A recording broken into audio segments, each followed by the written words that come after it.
শখের বয়সে নিজের একটা সংসার আছে, যে সংসারে নিজের বাহাদুরি ছাড়া অন্য দ্বিতীয় কারো বাহাদুরি নেই, যেটা একান্তই আমার নিজের সংসার। প্রত্যেকটা জিনিস আমার হাতে গোছানো, আমার হাতে কেনা, না আছে কারো হুকুম, না আছে কারো কটু কথা। আসসালামু আলাইকুম এভরিওয়ান, আই হোপ আপনারা সবাই ভালো আছেন। আল্লাহর রহমতে আমি অনেক বেশি ভালো আছি। খুবই সুন্দর একটা ড্রেস পরেছি, আর এই ড্রেসটা আমি নিয়েছি RTH এম্পোরিয়া থেকে। তাদের পেজে ড্রেসগুলো বরাবরই অনেক সুন্দর থাকে, আর আমি অনেকগুলো ড্রেস নিয়েছি তাদের পেজ থেকে। এবার একটা ড্রেস পরে আমি অবশ্যই আপনাদের সাথে পিকচার ভিডিও শেয়ার করব, আর আমাকে আজকে কেমন লাগছে অবশ্যই কমেন্ট করে জানাবেন। জীবন্তর সেদিন অফ ডে ছিল, তো সে আমাকে সারাদিন অনেক সময় দিয়েছে। যখনই একটু ছুটি পায় বা যখনই তার ছুটি থাকে, আমাকে নিয়ে একটু বাহিরে বের হয়ে যায় ঘোরার জন্য। আর এই সুন্দর ড্রেসটা নিতে যাচ্ছেন, আমার ভিডিওর ক্যাপশনে অবশ্যই আমি পেজটা মেনশন করে দিব। এরপর আমি চলে যাই বাজারে। আমি সবসময় বলে থাকি আমার ফ্রুট অনেক পছন্দ। এখানে আমি স্ট্রবেরি নিয়েছিলাম, আমার অনেক পছন্দের একটা ফ্রুট। এটা নিয়েছিলাম, একটা আমার ননসের বাচ্চাগুলোর জন্য, একটা আমার জন্য। এরপর আমি এখানে কমলা কিনছিলাম।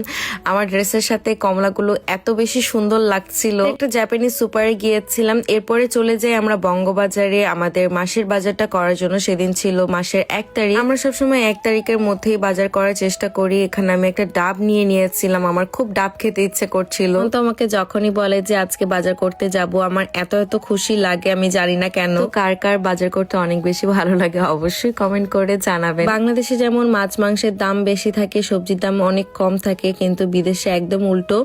বিদেশে মাছ মাংসের দাম কম আর সবজির দাম অনেক বেশি। এখানে সব টাইপের সবজি পাওয়া যায় না, এই জন্য আমাদের মাছ মাংসই বেশি খাওয়া হয়। আর আমি এমন একটা ড্রেস পরে এসেছি, এখানে দেখলাম যে মাছের কালারের সাথে আমার ড্রেসের কালারও একদম মিলে গিয়েছে। এটা নিয়ে আমি কতক্ষণ হাসাহাসি করলাম। তো বাজার করা হয়ে গিয়েছে, এখানে বিল করছিল।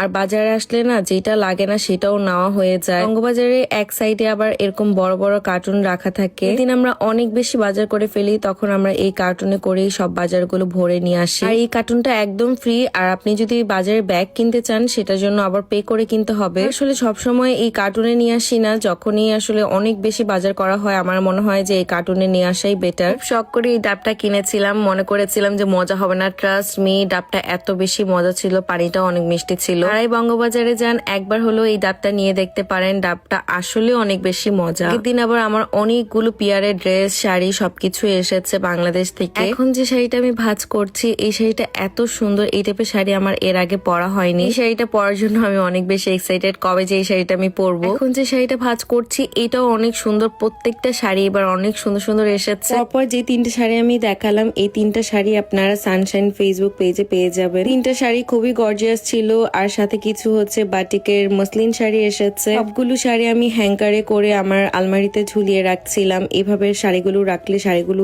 দেখতেও ভালো লাগে আর শাড়িগুলো ভালো থাকে। আমি সবসময় অনেক অর্গানাইজ থাকতে পছন্দ করি, আপনারাও জানেন। দেশ থেকে আসার সময় আমার ননসের বাচ্চাগুলোর জন্য আমি পাঞ্জাবি এনেছিলাম ঈদের গিফট হিসেবে। ভাবলাম পাঞ্জাবিগুলো আজকে তাদেরকে আমি দিয়ে দিব, তো সুন্দর করে আমি একটু প্যাক করে নিয়ে যাচ্ছিলাম। আর 3 জনের জন্য শার্টও কিনেছি। সেই শার্টগুলো আমি 2টা এনেছিলাম, আসলে ওরা তো 3 জন, 2টা দিলে তো হবে না। বড়টার মেনলি আমি সাইজ বুঝতে পারছিলাম না, এই জন্য বড়টার জন্য নেওয়া হয়নি, বাকি 2টার জন্য নেওয়া হয়েছে।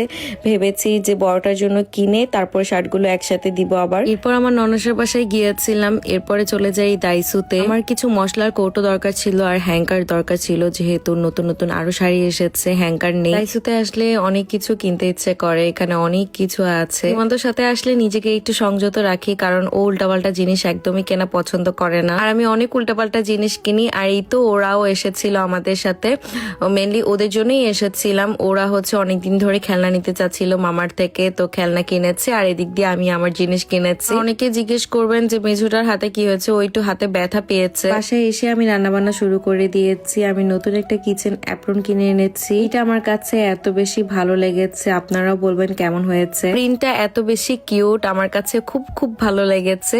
আর আমি এখন গরুর মাংস রান্না করব। পরের দিন সবে বেড়াত, তো আমি আগের দিন রাতের বেলায় গরুর মাংসটা ভাবলাম রান্না করে ফেলি। তো আমার কাছে গরুর মাংস আর চালের রুটি খেতে চাচ্ছিল। আগের দিনই গরুর মাংসটা বসিয়ে দিচ্ছিলাম, তাহলে পরের দিন আমার জন্য কাজগুলো অনেক বেশি ইজি হয়ে যাবে। আর পরের দিন তো নামাজও পড়তে হবে। সবসময় এই কাজটা করি, যখনই আমার বাসায় গেস্ট আসুক না কেন আমি আগের দিন থেকে করা শুরু করে দিই, তাহলে আমার পরের দিন তেমন একটা কষ্ট হয় না। পানের মাংস সহজে সেদ্ধ হতে চায় না। আমি বাংলাদেশ থেকে এই প্রেসার কুকারটা নিয়ে এসেছিলাম, তো এখানে আমি বসিয়ে দিচ্ছিলাম মাংসগুলো। 2 কেজি গরু মাংস একসাথে রান্না করব। প্রেসার কুকারটাও এনেছি ছোট, তো একবারে এতগুলো মাংস হবে না, তো আমি 2 বারে হচ্ছে রান্না করব। প্রেসার কুকার কুকারটা এনে আমার যে কাজগুলো কত বেশি সহজ হয়েছে আপনাদেরকে বলে বোঝাতে পারবো না। দুইবারে মাংসটাকে প্রেসার কুকারে বসিয়ে দিয়ে মাংসটাকে সেদ্ধ করে নিয়েছি। আগের দিন রাতের বেলা সেদ্ধ করে রেখে পরের দিন আমি ভেবেছি যে মাংসটাকে ভালো মতন চুলায় জাল দিয়ে দিয়ে কষিয়ে ফেলবো। ভেবেছিলাম এখন থেকে আমি রাতের বেলা ভাতটা খাবো না, ভাতটা স্কিপ করব, কিন্তু আমি তো এটা করতেই পারবো না। আমার তো একটা জামাই আছে যে আমাকে ঠুসে ঠুসে ভাত খাওয়াবে, আর তাকে নাও করতে পারছিলাম না। এত সুন্দর করে সে ভাত নিয়ে এসে আমাকে খাইয়ে দিচ্ছিল। আজকের ব্লগটি এখানেই শেষ করছি। সবাই ভালো থাকবেন, সুস্থ থাকবেন, আল্লাহ হাফেজ। আর মনুজ ডায়েরি এটা আমারই ফেসবুক পেজ, অবশ্যই লাইক অ্যান্ড ফলো করতে কিন্তু একদমই ভুলবেন না।